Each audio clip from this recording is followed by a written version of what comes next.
I'm Justin Pritchard. This is the all-new Corvette Stingray. In this video, it's key impressions from a 1,300-kilometer road test right here in Northern Ontario. They are seriously out for blood with this car. I didn't want to like driving the Corvette C8 as much as I did. As a longtime Dodge Viper fanatic and two-time owner, I spent a lot of time smack-talking my Corvette-loving buddies over the years, and they all wanted to see this new C8, and if I liked it, I'd never live it down. So a confession from a hot-blooded Mopar enthusiast since childhood. The new C8 is a brilliant car, and most of the reason why is because it strongly draws upon GM's technological gene pool to equip features and functions that give drivers the best experience possible in the widest range of driving situations possible. My tester was a 3LT with plenty of goodies, including a mid-mounted 6.2-liter 495 horsepower V8 dropped in just behind the passenger cell.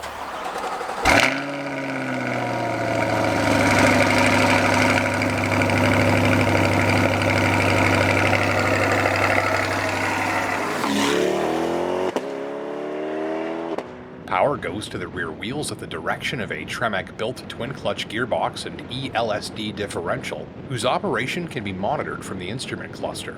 This rear diff is basically self-aware and works beautifully to optimize traction and power delivery. And the twin-clutch transmission shifts gears at psychotic speeds and with impossible smoothness. Of course, the engine's in the middle here, so you've got room for your gym bag, a cooler. If you're going weekend lapping, that would be perfect for your cooler, tire inflator. We've actually even got a power outlet here, and that's good for your electric cooler, or if you've got sort of a battery pack air compressor, maybe for track day, that would fit down here being recharged. Room for your helmet, nice and deep. And yeah, surprise parties. Surprise!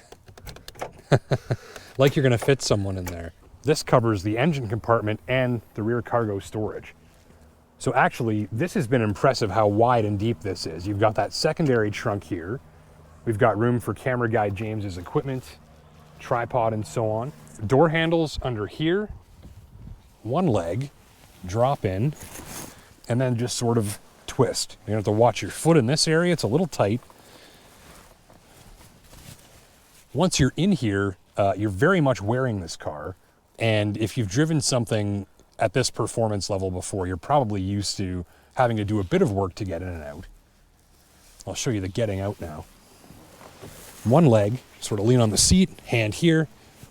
That's what works for me. Just be aware this is not as easy to get in and out of as you might be used to. You don't have to be a gymnast, but it would definitely help. Nearby, there's decent storage for smaller items, but not much stretch-out space. The driver gets a tremendous cockpit effect with the tall, curved center console separating them from the passenger. You're literally encircled with the Vette's controls and displays. This is our driver's side climate control temperature. You can see it's all the way up there. That's quite a reach. Turn that off so you can hear me. It references up on the digital display there, as well as on the screen down here. Fan speed, this just turns the climate control off. Air conditioner, recirculate, max defrost, rear defrost, and then the passenger side controls here for heated and chilled seats, and also passenger side climate control temperature. And that's all the way up to here. Much of the layout, down to the sculpted upper dash pad that visually flows into the fenders outside, signal to the driver that they're the star of the show. Beneath it all, my tester's magnetic selective ride suspension system, which I would call a must-have feature. This equips computer-controlled shocks that basically become one of the C8's vital organs. The relationship between the wheels and body is constantly monitored in real time by a computer system. Based on this information, the dampers can be controlled individually, with millisecond changes to damping force that manipulate how the Corvette rides, handles, and responds to uneven road surfaces. The control process is continuous, and so fast-acting that the car just absorbs most bumps and dips rather than bouncing over them. Though tire noise can increase significantly on certain surfaces, the Corvette is a comfortable and laid-back cruiser. that's more than suitable for hours-long road tripping while driver and occupant relax and socialize. Fully digital instrument cluster, and by using the little toggle wheel here and the left and right arrows underneath that, we can actually change the layout of this instrument cluster. And there's sport mode, and I think my favorite is track mode. This is just like a race car readout. This is how we shift gears in the C8 Corvette. So push this for park, flip that backwards for reverse. We've got a backup camera with all the different viewing angles and whatnot there. Back down here to neutral, and pull this for drive. And then manual mode is press letter M there. And we've got the paddles on the steering wheel, nice thick heavy metal paddles here. And that's right to shift up and left to shift down, of course. We've also got the Z button, and we are into central command in terms of the C8 Corvette's performance-enhancing technologies, right at our fingertips. On my highway-intensive test drive through central and northern Ontario, I especially appreciated the C8's highway driving experience in the dark. After hours of nighttime and early morning driving, I noted excellent performance from the lighting system with strong reach and peripheral illumination, inspiring confidence and reducing eye strain. Notably, the high beams offer strong engagement of reflective surfaces even at a great distance for early warning of possible hazards up the road. A strong lighting system like this one is a must-have on the often unlit highways of northern Ontario, and my tester covered me very nicely for the trip. But wait, there's more. You can't see it because it's too dark, but my finger is on the dimmer switch. So this is as bright as everything gets. We can turn it down. But watch when we turn that all the way down. We just have this display that has the speedometer, fuel, and temperature there. And very faintly here, the buttons for the gear shifter. But that's it. Look at this.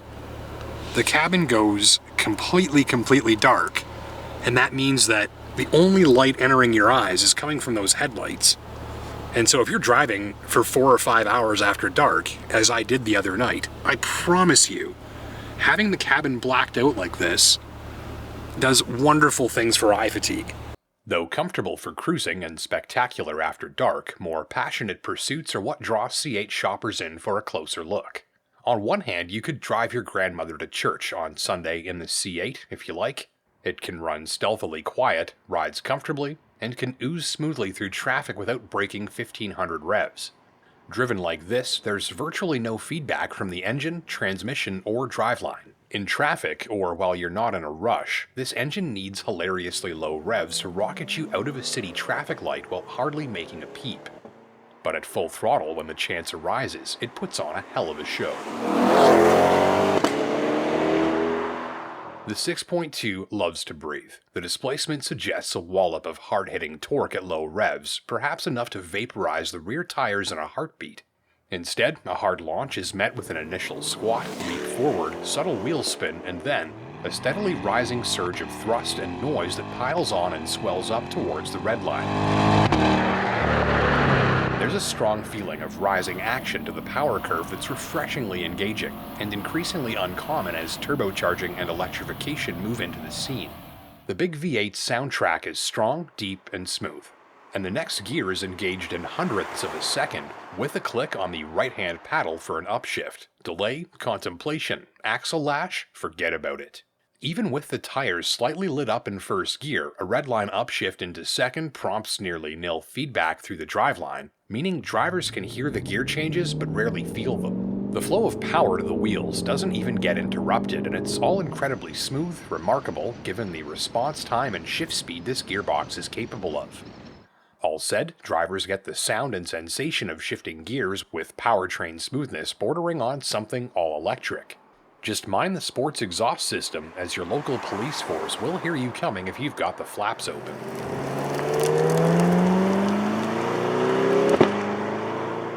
So you can see the visibility is not great out of this thing if you're just using your eyeballs, but we've got a lot of camera assist systems here to help. We can actually just press different buttons here and call up whatever view works best for us, including, I like this one, right off the front of the car. so we can check for clearance with curbs and whatnot. There's also this button here that actually lifts the front of the car on command to help clear speed bumps. So press that, it says vehicle raising. Pressing the button now. Yeah, from inside it looks fairly subtle, but that is a little bit of extra confidence if you're pulling into a parking space or a driveway with a pretty big curb. With a Bose Performance Series stereo, drivers can flood the cabin with their desired blend of music or V8 background vocals if desired, or quiet the sports exhaust system for the best in-car listening experience. If you like, quiet both the exhaust and the stereo, and you'll find the C8's cabin a relatively easy place to relax and decompress. There's a tremendous variability to the character of its driving experience, all right at your fingertips and based on the currently selected drive mode. On handling and steering feel, it's more good news. If you've ever driven a Porsche 911 or Cayman, you'll feel somewhat familiar with this setup. The C8's front end doesn't have to support the weight of an engine, so it's light, easier to steer, and very pointy as you glide the car through bends. It feels athletic and highly responsive, as well as eager to entertain. Drivers don't need a racetrack to get the most out of this setup. Even maneuvering through a roundabout or on-ramp becomes more entertaining and energetic. This mid-engine design, in a nutshell, makes the C8's steering feel razor sharp, and it's a boatload of fun in a boatload of situations. There's also no shortage of stuff that makes this extreme-looking two-door an easy thing to drive. The rear-view camera mirror system was one of my favorite touches, thanks to its high-resolution display graphics and unobstructed widescreen video feed of the area just behind the car. Elsewhere, my favorite handy touches included automatic climate control, a head-up display, wireless Android Auto, and a clever smartphone recharging slot in the rear firewall that helps keep your phone in place and charged up without a cord. On gripes, drivers will want to mind the leather on entry and exit. This car is a tight fit for some, and care is advised to keep you from rubbing, kicking, or scuffing certain surfaces of the seats and doors as you get in and out.